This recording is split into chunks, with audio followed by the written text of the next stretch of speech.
You have her eyes, and she's been gone for 40 years. She doesn't belong in this will. She's just a black waitress.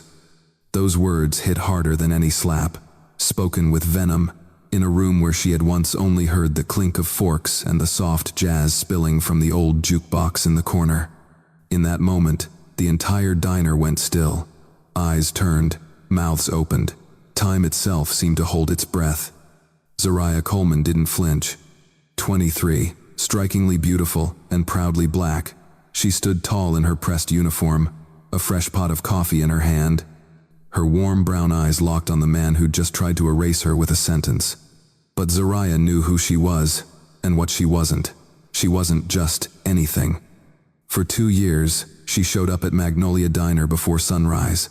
While the city still slept, she smiled, she served, and she listened. Her hands moved like rhythm and muscle memory, pouring warmth into every chipped cup she delivered. And every morning, at exactly 7:12 a.m., she brought black coffee to the same man. No sugar, no cream, no questions asked. He never said much. He didn't have to. She saw something in him that others missed. Loneliness, but also light. She never knew his name. She never asked. What she couldn't have known was that he wasn't just another old man sitting in silence. He was Arthur Whitmore, a billionaire, a legend in hiding, a man with a son, Marcus, who'd sell out anyone, including his own blood for power.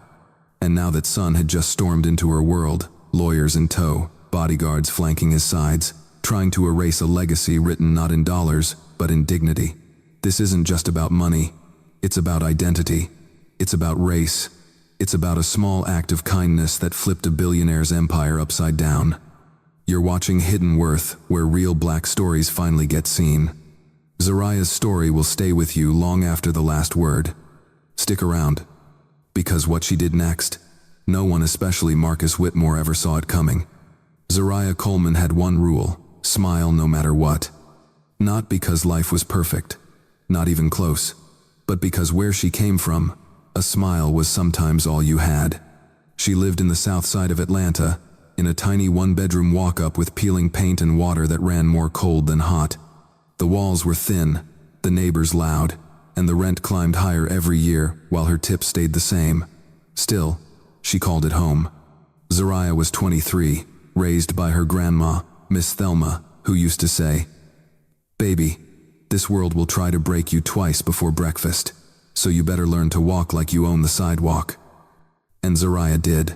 She walked with pride, grace. Her uniform at Magnolia Diner was always clean, ironed, and crisp, even if it was secondhand. Her black curls were tucked under a satin scarf during prep hours, and her smile could light up even the most miserable Monday morning. She wasn't just beautiful, she was magnetic. Her warm amber eyes met people with intention. Her voice had rhythm, like honey poured over jazz. She didn't just serve food, she saw people. But most of them didn't see her. To the white-collar businessmen who rolled through on the weekdays, she was just a refill. To the soccer moms who whispered at the counter, she was just the girl with the nose ring. And to the rowdy teens who came in late on Friday nights, she was invisible. Except to him, the old man in booth 7. He came in every morning, like clockwork, dressed like he had stepped out of a different decade. Always alone, always quiet, and always watching. Most folks ignored him. Some even joked he was homeless, though he paid every time in cash, crisp bills, exact change. He sat with the same blank expression, staring out the window like he was waiting on something, or someone. Zariah never pushed. She brought him his coffee, black, hot, no words. She greeted him the same way every morning, her tone soft but steady. "Morning, sir. Here's your usual." And maybe that's what made her different. She didn't treat him like he was invisible. The Magnolia Diner itself was nothing special, just a corner spot on an aging strip mall between a liquor store and a dry cleaner. The vinyl booths were cracked. The jukebox only played jazz and old R&B. But Zariah brought the place to life. This was her world. This was her rhythm. No one, not her co-workers, not her boss, and certainly not the billionaire's son who would soon come crashing into her life, knew that this quiet black girl, in a battered uniform, was about to become the most important person in the room. And it all started with one simple, silent cup of coffee. The first time Zariah saw him, it was barely past 6 on a foggy October morning. Most of downtown was still asleep. The sky was pale and colorless, and the streets shimmered from last night's rain. Inside Magnolia Diner, she was wiping down tables, humming under her breath, the smell of bacon just beginning to sizzle through the kitchen. That's when he walked in, or more like drifted in. An old white man, tall but slightly hunched, wearing a threadbare trench coat and a brown fedora pulled low. His shoes were polished but worn. He didn't say a word, just paused at the door, took a slow look around, and headed to booth 7 without asking. Booth 7 was her section. Zariah glanced at the clock, 6:13 a.m., no other customers yet. She grabbed a clean mug and poured fresh coffee, then walked it over. "Morning, sir," she said gently, setting the mug in front of him. "Black, I'm guessing?" He gave a slight nod, his eyes not quite meeting hers. She smiled anyway. "Let me know if you need anything else." "No thank you." No reaction. Just a quiet stare toward the window, as if something outside was more important than what was in front of him. That was it. He didn't order food, didn't speak, stayed exactly 27 minutes. Then he placed 2 $1 bills on the table, took a sip of his coffee, and left. The next morning, he came back. Same time, same booth, same silence. And the next day, and the day after that, other staff started to notice. "Creepy old guy's back," one of the line cooks muttered. "Maybe he's casing the place." One server snickered.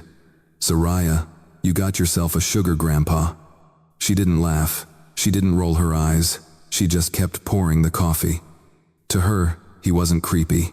He looked tired, alone, like a man carrying something too heavy to name. Some mornings, she'd leave a little plate of toast or a biscuit beside his cup, saying nothing. Other days, just a folded napkin and a fresh smile. He never touched the food, but he always came back. Eventually, he started leaving tips, not big ones, but exact, $2, then 3, one day, 5. Still no words, still no name. But over time, something changed. He began to look at her, just briefly, just enough. A nod here, a small glance there. Not much, but enough for Zariah to see what others didn't. This man wasn't lost, he was waiting. And somehow, deep down, she knew he was waiting for her. For most people, Magnolia Diner was just a place to grab a quick breakfast and get on with their day. But for Zariah, it was a battlefield dressed in chrome and coffee stains. Every shift, she fought 2 battles, one for her paycheck and one for her dignity. It started small, like it always does. A woman in pearls and pastel sweaters snapping her fingers for a refill. A man in a suit who called her sweetheart with a tone that didn't feel sweet at all. A couple who walked in, scanned the room, and chose to wait for a different server. None of it new, all of it old. But then came the Thursday that nearly broke her. The breakfast rush was at full swing, and Zariah had been on her feet for 5 hours straight. She was clearing table 4 when a man in khakis and a golf cap snapped, "You people are always so slow. What's the point of hiring if they can't keep up?" Zariah froze. "You people." The words rang loud enough to quiet the music, even though he'd barely raised his voice. She looked at him, this middle-aged man with a smug smile, surrounded by friends who chuckled behind their menus. She didn't say a word. She didn't need to. Her silence, her stillness, was louder than any comeback. She turned and walked away, but her hands were shaking. In the back, she leaned against the sink, heart pounding. She wasn't going to cry. Not here, not for them. Her manager, Carl, barely looked up from his clipboard. "Ignore him," he said flatly. "Keep it professional." Professional. Like biting your tongue was part of the job description. That night, Zariah came home to her grandma's couch, curled up under a blanket that smelled like cinnamon and lavender. Miss Thelma stroked her hair and said, "Baby, don't let them take your shine. The ones who fear your light will always try to dim it."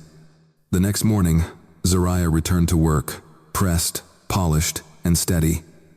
And at 7:12 a.m., like always, the old man was there.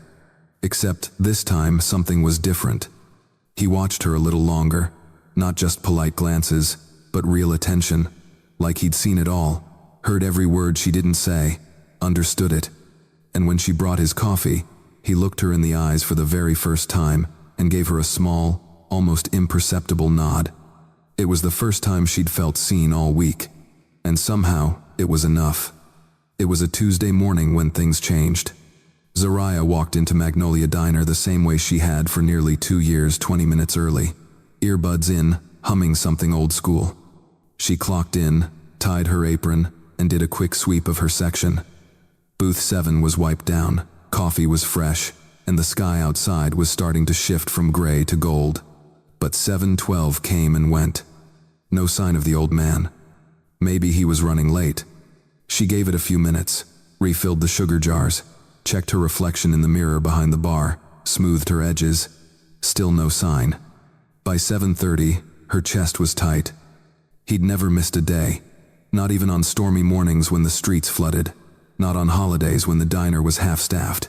He was reliable, predictable, a presence in a world where so little was. She told herself not to panic. Maybe he was sick. Maybe he was visiting family. Maybe he just needed a break. But deep down, she knew. And the next day confirmed it. Wednesday morning, nothing. Thursday, still gone. Booth 7 sat empty, like a missing tooth in a perfect smile. And Zariah couldn't stop glancing at it, expecting to see that old fedora, that quiet nod. Her coworkers noticed too. "You lose your boyfriend?" one of them joked. Zariah didn't respond. She didn't have the words to explain it. He wasn't her friend, exactly. He wasn't family. He was something else. A routine, a rhythm, a part of her day that made everything else feel steady. By the 5th day, she did something she'd never done before. She packed a small bag of cornbread and sweet tea and left it at Booth 7. Tucked under the napkin was a short note, handwritten in her cleanest script. "Hope you're okay. Miss you. Z." She didn't expect a response. And she never got one. Weeks passed. The seasons began to shift. And though the diner stayed the same booths, same smells, same noise, something in Zariah had shifted too. Booth 7 wasn't just empty. It was grieving.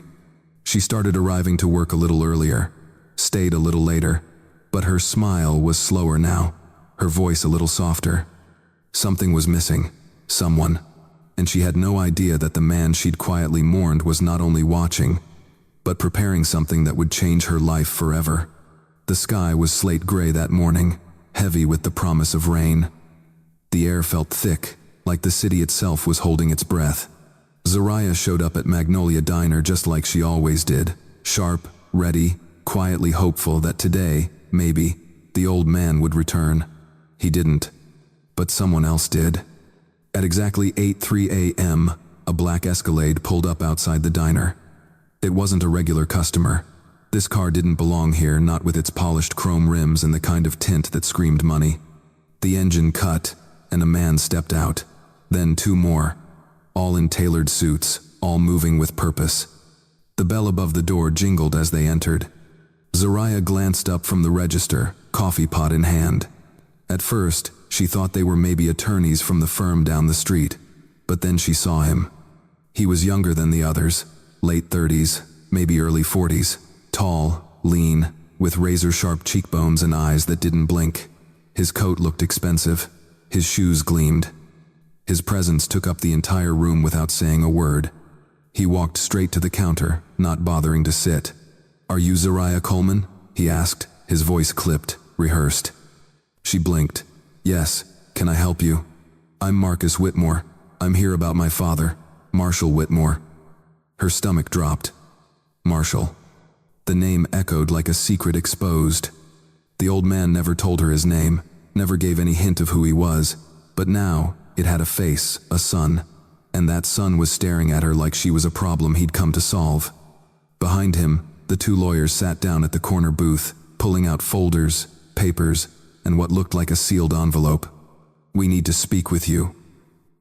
"Privately," Marcus added, his tone colder now. "There's a matter of inheritance that requires your presence." Zariah felt the room shift. Her manager froze. A waitress dropped a fork. One of the cooks peeked through the kitchen window. This wasn't some prank. This was real. And the way Marcus looked at her, it wasn't just confusion. It was accusation. He wasn't here to thank her. He was here to challenge her. To question what she meant to his father. To find out why, in his father's final days, it wasn't his name that mattered. It was hers. The envelope was thick, heavy, like whatever was inside could shift the air in the room, and somehow, it already had. Zariah sat at the corner booth across from Marcus and the two lawyers. Her hands rested in her lap, steady but cold. The diners around them whispered, stealing glances they didn't bother to hide. Marcus leaned back in his chair, arms crossed, lips tight with suspicion. One of the lawyers, an older black man with salt and pepper hair and a gentle presence, slid the envelope across the table toward Zariah. "Miss Coleman," he began, his voice calm, professional, but not unkind. "My name is Thomas Granger. I've been the Whitmore family attorney for over 20 years. This letter was written by your friend Marshall Whitmore." Zariah blinked. "Friend?" Granger continued. "You knew him as the older gentleman who sat here most mornings, quiet, alone. But what you didn't know is that he was one of the wealthiest men in the state. Founder of Whitmore Holdings, a man who chose to walk away from it all, years ago." She couldn't speak. Her lips parted, but no words came out. Marshall Whitmore. The man she served coffee to, shared biscuits with, smiled at, worried about, was a billionaire. And he had never once let it show. Granger opened the envelope and unfolded the letter. It was handwritten in careful, steady cursive. He began to read aloud. "To Zariah. You reminded me what it means to be seen, not for my wealth, not for my legacy, just seen." Marcus scoffed loudly, but Granger ignored him. "You never asked for anything. You never looked down on me. You never treated me like I was broken. That meant more to me than you'll ever know. So I leave you this because I believe in you." The second lawyer handed Zariah a document, legal, notarized and binding. Marshall had left her $250,000. In cash. Zariah's hand trembled. Marcus leaned forward, his voice rising. She manipulated him. She saw a lonely old man with money and played the long game. "This is insane." Zariah shot him a look that burned through the layers of his tailored suit. "I didn't even know his name," she said. "I just showed up, every day, like I always do." Granger cleared his throat. "There's more." Marcus looked like he might burst. Zariah, however, had gone quiet. Not because she was overwhelmed, but because somewhere deep down, something told her this wasn't about the money. Marshall Whitmore hadn't just left her a check. He'd left her a message. And the real inheritance was still to come. Marcus Whitmore didn't just look angry, he looked betrayed. His jaw clenched so tightly it looked like it might crack. His hands, once calmly folded in front of him, now gripped the edge of the table as if the wood itself owed him an explanation. "This is absurd," he hissed. "You're telling me my father, a man who built an empire from nothing, gave $250,000 to a waitress he barely knew?" Zariah didn't move. She didn't blink. Her breath stayed even, but her fingers tightened slightly on her lap. She wasn't afraid. She was ready. Granger adjusted his glasses, voice still calm. "What your father left her wasn't about business, Mr. Whitmore. It was about gratitude, kindness, the kind of humanity most people overlook." Marcus slammed a hand on the table. Dishes on nearby tables rattled. A coffee cup tipped, spilling over the laminated menu. Kindness?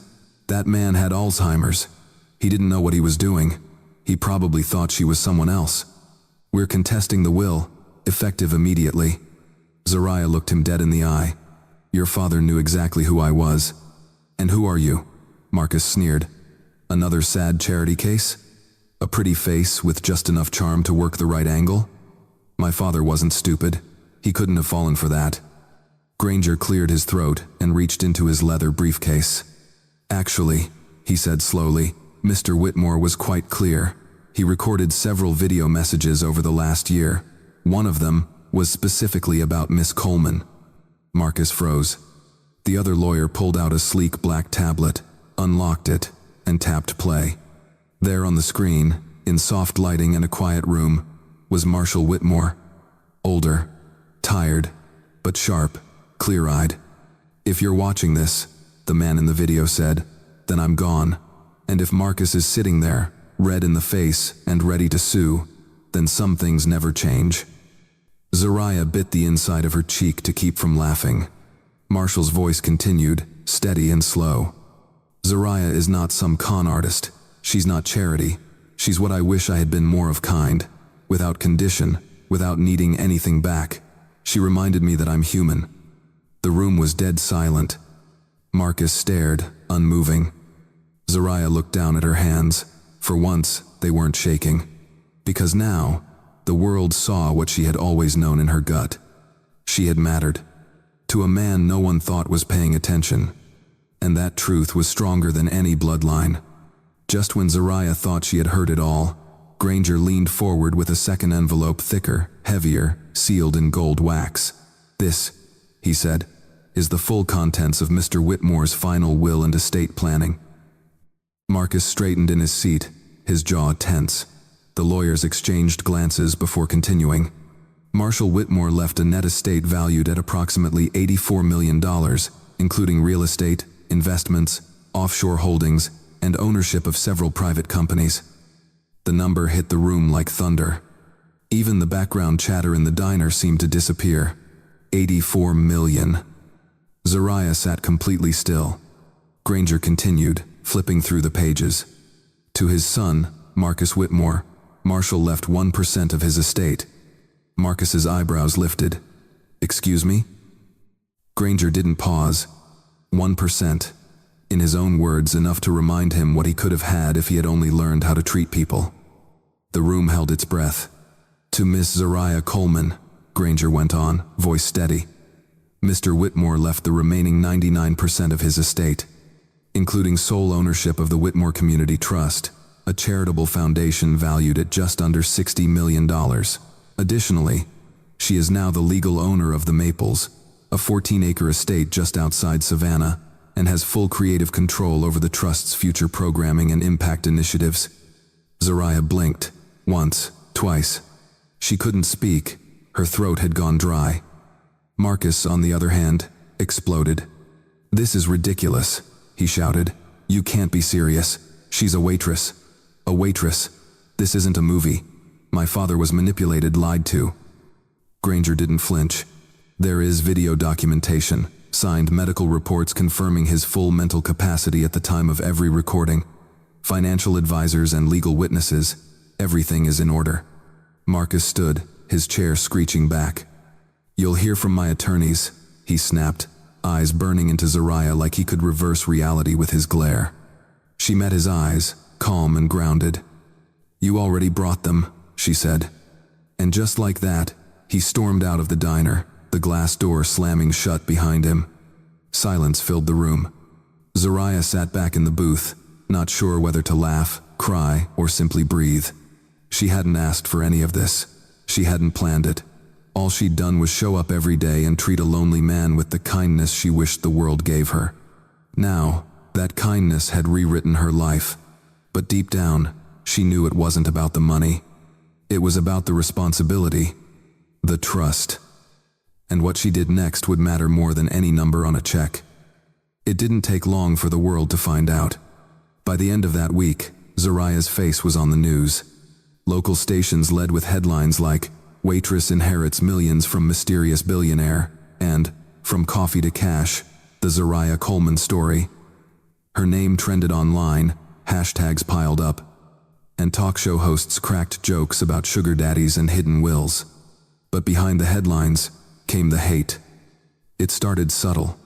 A few angry comments under news articles, anonymous social media accounts calling her a gold digger, memes that twisted her kindness into a con. Then came the real attacks. One morning, she opened her email to find a death threat. The subject line read, "Go back to where you came from." The message was worse. Zariah stared at it, frozen, not afraid, not yet, just stunned that a stranger could spit that much venom with nothing but a keyboard. She reported it, of course. But that was just the beginning. Within days, her phone wouldn't stop ringing. Reporters camped outside the diner. Customers whispered when she poured their coffee, some too loud on purpose. One woman flat out refused to be served by her. She used him, the woman said loudly. That poor old man. Zariah's manager told her to lay low for a few days, said it wasn't safe, suggested she take a break while things cooled down. But things didn't cool down. They boiled over. One night, a brick came through the front window of Magnolia Diner. No note, no message. Just glass everywhere. The cops came, took statements, shrugged, said maybe it was random. Zariah didn't believe that for a second. Neither did Granger, who called the next morning with a warning. Marcus isn't taking this well, he said quietly. And he's powerful. Connected. If he can't win legally, he might try other ways. Zariah swallowed hard, not because she was scared for herself but for what she represented. A black girl from the South Side who dared to receive something the world thought she wasn't supposed to have. Respect, wealth, a legacy. Now people wanted to tear that away. But instead of running, she got angry. Not the loud, violent kind, the quiet kind, the focused kind. The kind of anger that turns into purpose.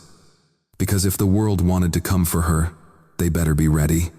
Zariah Coleman had survived worse. And now, she had resources. The girl who once served coffee was about to serve something else. Justice. Zariah didn't disappear. She didn't hide. She didn't run. Instead, she rose. The first thing she did was fix the window at Magnolia Diner out of her own pocket. Not just replaced, but upgraded.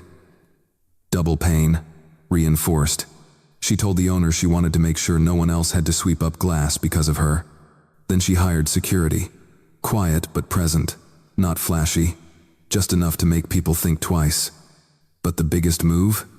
She took control of the Whitmore Community Trust Marshall's Legacy Fund and changed everything.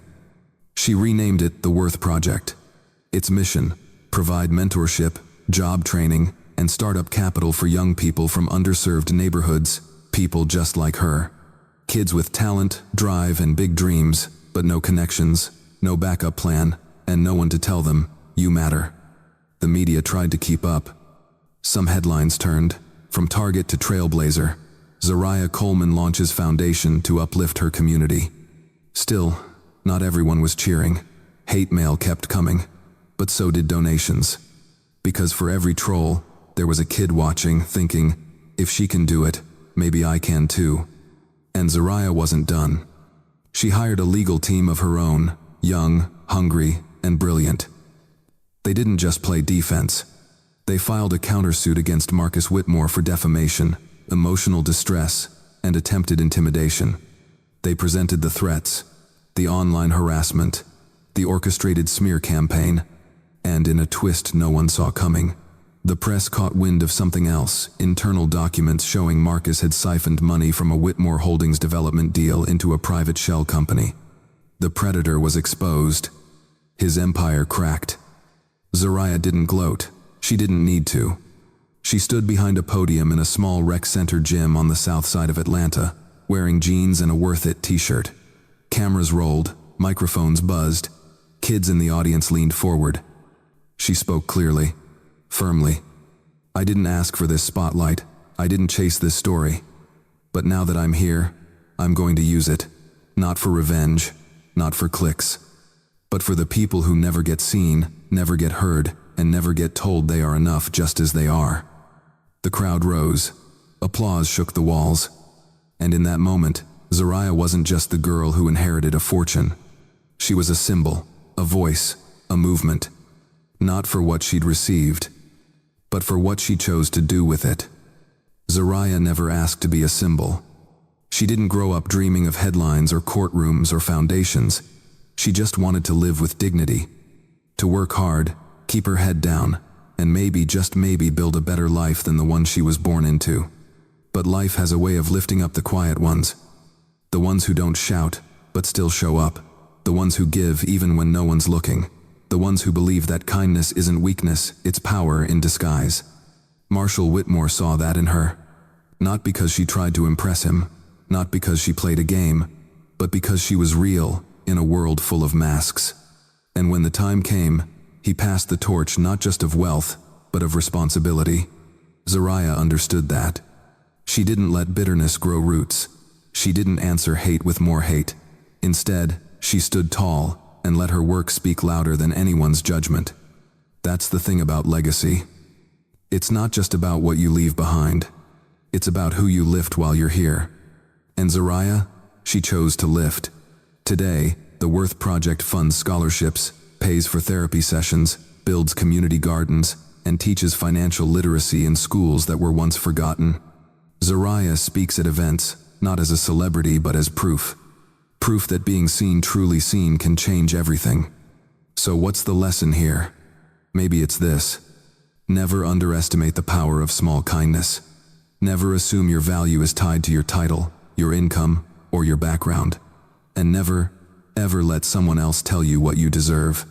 Because sometimes, the quietest person in the room is the one who changes it forever. And sometimes, the biggest fortunes are built on the smallest acts of humanity. If this story moved you, if it made you feel something, then don't let it stop here. Share it. Tell someone who needs to hear it.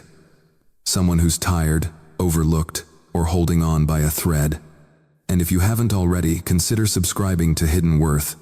Because out there, in the corners of the world the spotlight misses, there are more stories like Zariah's black stories, untold stories, human stories. And together, we're going to bring them into the light. This was Hidden Worth. We'll see you in the next story.